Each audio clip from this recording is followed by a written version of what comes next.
Longtemps, les mouvements de population ont caractérisé l'histoire de l'humanité. Et même si les mouvements ont été beaucoup plus importants entre les pays africains qu'entre l'Europe et l'Afrique ces dernières années, la venue de nouveaux arrivants sur notre continent provoque souvent la peur et le rejet. Alors peut-on envisager le sujet différemment en l'observant sous l'angle du développement durable? En regardant ce qui se passe dans des entreprises des Hautes-Alpes qui accueillent de nouveaux arrivants pour se développer, ça, c'est très prioritaire. Direction Aiglier, au siège d'une entreprise de travaux publics. On était à la recherche de personnel à l'année, c'est ce qui nous manquait. Parce qu'on a beaucoup de saisonniers, et les saisonniers, en fait, ils ne sont pas là l'hiver. Et nous, dans le développement d'entreprise, on a besoin de travailler l'hiver. Depuis 2-3 ans, nous, on s'est beaucoup développé.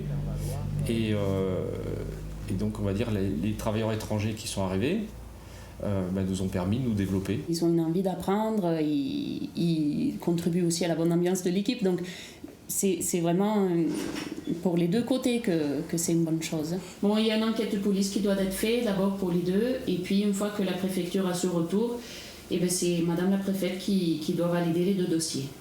Stabilisation Protection appuie les demandes de ces travailleurs étrangers pour obtenir des autorisations de travail. Pour éviter les problèmes sociaux et faciliter l'intégration, le département impose dans les marchés publics qu'une partie de la main-d'œuvre provienne de travailleurs en insertion. C'est la clause sociale. On doit embaucher des gens qui sont éloignés de l'emploi. Et donc on en a fait avec, on va dire, des locaux, et puis après les étrangers rentraient parfaitement dans la case. On a fait comme public prioritaire à la clause sociale dans les marchés publics, les migrants, donc, et en particulier les mineurs non accompagnés. Quand j'ai affaire à des entreprises, ils me disent « Monsieur Jacot, nous, ce qui nous intéresse, c'est pas tant la compétence technique, c'est l'engagement, c'est la volonté, l'envie de travailler dans une entreprise et un chantier et de découvrir un métier. » C'est un travail qui s'apprend beaucoup sur le terrain, donc on a plein d'équipes et du coup, au fur et à mesure, on les forme avec nous à notre contact tous les jours. Toi aussi, tu es passé par toutes les étapes? Ah, moi, je suis passé par toutes les étapes, pareil, de je sais rien faire à maintenant. Ahmed a quitté le Soudan pour fuir la guerre et trouver du travail dans un pays sûr. Après 1 an et demi d'esclavage en Libye, il suit le flot des réfugiés et arrive en France où il demande l'asile. Ah, moi, je ne connais pas le asile. C'est quoi l'asile? Je ne sais pas. Et après, j'ai compris, pour rester ici, il a besoin du papier. Adama est catholique, poursuivi par des milices djihadistes quand il décide de fuir le Mali.